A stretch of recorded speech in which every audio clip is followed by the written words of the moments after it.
First impression create করার জন্য you will get 7 seconds.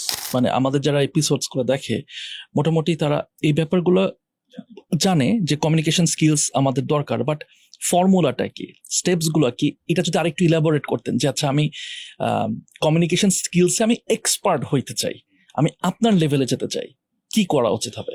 First of all আমাদের কয়েকটা জিনিস বিশ্বাস করতে হবে। মানুষ আপনাকে ফার্স্ট ইমপ্রেশন ক্রিয়েট করার জন্য you will get 7 seconds, 7 second. 7 second আপনি সময় পাবেন, যেই 7 সেকেন্ড আপনাকে 7 ঘন্টার কথা বলার সুযোগ দিবে। 7 সেকেন্ড। সো তার মানে একটা গোল্ড ফিশের মেমোরির চেয়েও এখন শর্ট হয়ে গেছে ফার্স্ট ইমপ্রেশন। অধিকাংশ ক্ষেত্রে আমরা ফার্স্ট ইমপ্রেশন ক্রিয়েটই করতে পারি না। আপনার ফেভারিট পার্সোনালিটি যা আছে তারা সবাই ওই 7 সেকেন্ডসকে ইউটিলাইজ করতে পারে।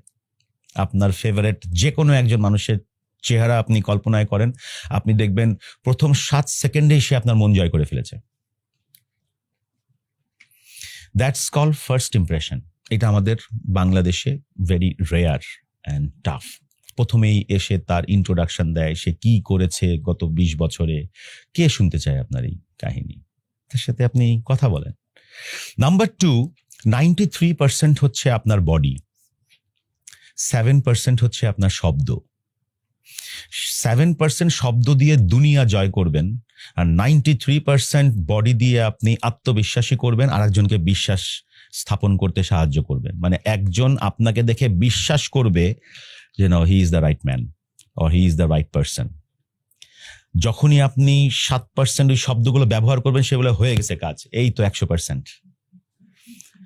সো এখন আপনি দেখেন, আমি খুব কষ্ট পাই, আমাদের অনেক প্রফেশনালরা আছে যারা ঘর থেকে বের হয় এমন ভাবে যে আজকের দিন তো আমার জন্য না, আমি কঙ্কার করার জন্য বের হইনি। চিন্তা করেন তো, একটা রাজার কথা, রাজা ঘর থেকে বের হতো কিভাবে? Ready, prepare to কঙ্কার another land. আমরা ঘর থেকে কিভাবে বের, আচ্ছা আসুক, ও 26 তারিখে ভালো ড্রেস পরবো, একটা বিয়ার দাওয়াত আছে, বাকি দিন আমার অ্যাপিয়ারেন্স, এগুলি কিছু ঠিক নাই। সো আমরা এটা ভুলেই যাই যে কমিউনিকেশনে 93% হচ্ছে ইওর অ্যাপিয়ারেন্স। আপনাকে দেখে যেন মনে হয় যে আপনি কঙ্কার করতে বের হয়েছেন। তো think like a king. So কমিউনিকেশনে এটা গেল একটা বিষয়। থার্ড আমি যেটা বলবো যে আপনি বলেন যে আমি ভেরি স্ট্রেট ফরওয়ার্ড, আমি স্ট্রেট ফরওয়ার্ড ভাই, ইজ ইট ইওর কোয়ালিটি? আপনি আপনার আব্বার সামনে স্ট্রেট ফরওয়ার্ড হয়ে দেখান তো দেখি, ক্যান ইউ ডু দ্যাট? আমি আমার বাবার সামনে স্ট্রেট ফরওয়ার্ড, না সরি আমি তোমার কথা মানতে পারলাম না, স্ট্রেট ফরওয়ার্ড আমি, আমার আব্বা আমাকে।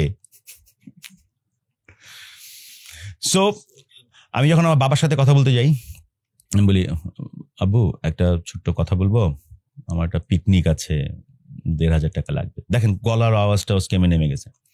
আম্মার সাথে যখন কথা বলতে যাই, আম্মা আব্বুর একটু বলো না, 1,500 টাকা দিচ্ছে না, এতগুলি প্রশ্ন করলে হয়? দেখেন আম্মার সঙ্গে আমার টোন চেঞ্জ হয়ে গেছে। কিন্তু বোনের সাথে যখন হচ্ছে, এত কথা বলিস না তো, এমনি মাথার মধ্যে টেনশন, 1500 টাকা দেয় না, দেখ না ম্যানেজ করতে পারিস কিনা। দেখেন টোন চেঞ্জ হয়ে যাচ্ছে মানুষ ভেদে। বসের সঙ্গে দেখা হইলে আসসালাম স্যার, স্যার স্যার ওটা হয়ে গেছে স্যার, স্যার হয়ে গেছে স্যার, প্রথমে বলা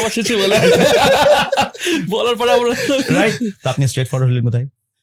আপনার তো ভয়েস, টোন, ওয়ার্ডস, তাই না, চেঞ্জ হচ্ছে না?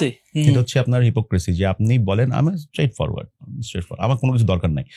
কেন দরকার নেই ভাই? আপনি একটু স্ট্র্যাটেজি, এটাকে বলে কৌশলী হন। স্ট্রেট ফরওয়ার্ড আপনি হচ্ছেন, বাট আপনি কৌশলী হন।